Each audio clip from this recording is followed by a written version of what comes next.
The title of our workshop today is The Rise of Right-Wing Populism and the Tea Party. Do we need a right-left coalition?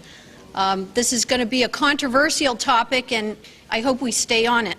I'm pleased to introduce our presenters today.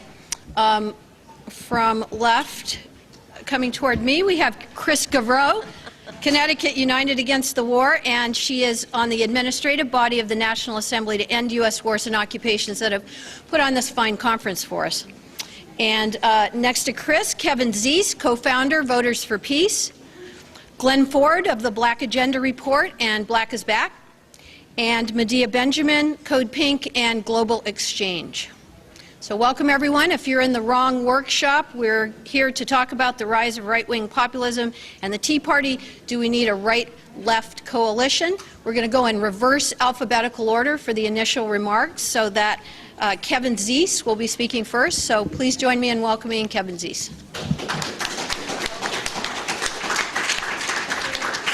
Well, I always got to go last in school with a Z name. It's so weird to go first, but I'll do my best to handle it. Let me first ask a sense of the room here. How many people want to see the military budget reduced? Just raise your hands if you want to see the military budget reduced. Well, it's unanimous. Good. How about want to see militarism no longer the #1 ingredient of U.S. foreign policy? Everyone agree to that too? And the American empire to end? Everyone wants American empire? Good. We all in agreement on that. Now, I think it's important to realize our target, because our target's a difficult one. American empire is long, with deep roots. It's probably the most powerful empire in human history. Incredible, destructive force that can create, incredible problems for countries who are our targets. And, with this long history that goes back, you could say the modern era, I guess, would be the Philippine War. You go back to Manifest Destiny and the Mexican War and see the roots of American empire there as well. So it's a long history. That means lots of families who have lost people in wars, lots of veterans, and lots of people we have to convince to come to our side. And so that's not an easy target. We need to organize.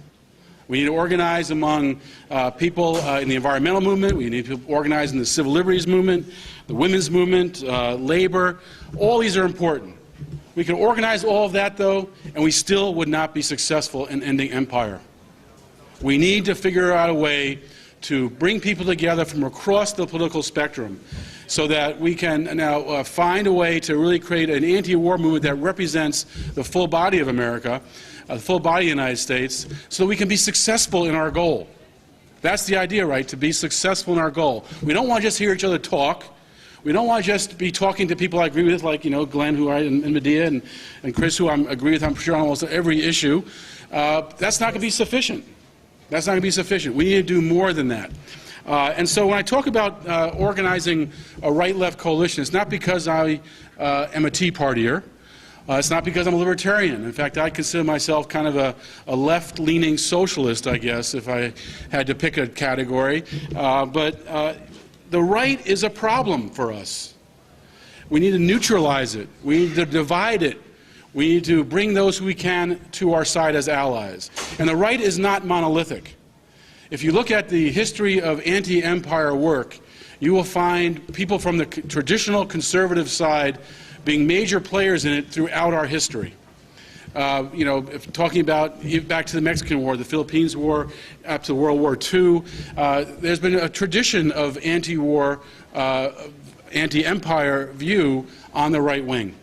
Now that view has been not heard very much lately. And, the dominant view, I'd say, on foreign policy comes from the neocons. I don't see us ever aligning with the neocons, by the way. That's not going to happen. But I know when I talk to people on the traditional right, they see the neocons as their enemies even more than we do. Even more than we do. They see those neocons as taking away what really should be an opposite foreign policy perspective if you really are a traditional conservative. And so we have a common enemy in that regard.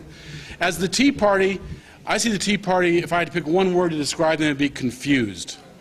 They have, no question, some serious problems with race issues, with immigration issues, but they also have some serious economic issues that, in many respects, we all have the same problems with. They don't quite get it, though.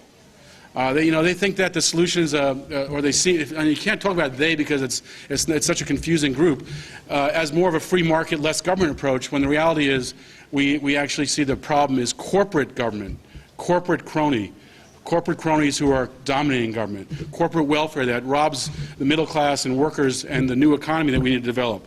So, I think we have to figure out ways to educate some of those in the Tea Party. I think many of them will be more on our side than we realize. Now, there already is some divisions on the right starting to show its face, and I think that's in part because we have a Democrat in the office of president. Unfortunately, just like the peace movement is too often tied to the Democratic Party, right-wingers are too often tied to the Republican Party, and both of us, are screwed by that alliance.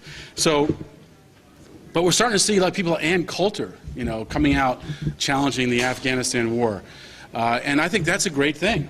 George Will, Pat Buchanan, more and more people on the right are speaking out against war, and I think that's a positive step. We need to heighten that and encourage that.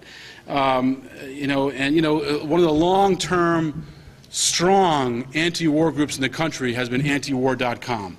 They come out of a libertarian anti-war perspective, which is and is a very powerful website, antiwar.com, if you want to stay on top of what's going on in the wars around the world. Now, what does right-left accomplish for us? Right-left accomplishes for us an opportunity to reach out to more people in the country. When you hear different political perspectives, not everyone is on the left, some are on the right, some are on the center. If we have people who are icons or spokespersons from different aspects of the political spectrum, we can pull more of those people to the anti-empire perspective. And that really is what we have to do if we want to succeed in accomplishing our objective of ending U.S. empire. Another good thing about being a right-left thing is it keeps us on the anti-war side, from the left side, not less partisan, non-partisan. I think that one of the, if you talk about working people you don't agree with, look at the Democratic Party. It's about the most neoliberal, corporatist party we have. It's very much pro-war, very much in favor of building the empire, building the military budget, and yet we are able to work with them. And I think that it actually has hurt us in some ways, that we've gotten too partisan. We need to figure out ways to keep our independence. And I think by having people in our coalition who are not Democrats, who are clearly antagonistic to the Democratic Party, it will keep us more independent in our thinking. I think that's where we have our most strength. So it will help us with our nonpartisanship, which is a problem we've had. It's almost killed us when Kerry ran for president, when Obama is president now. It's made it very hard for the anti-war movement to get going.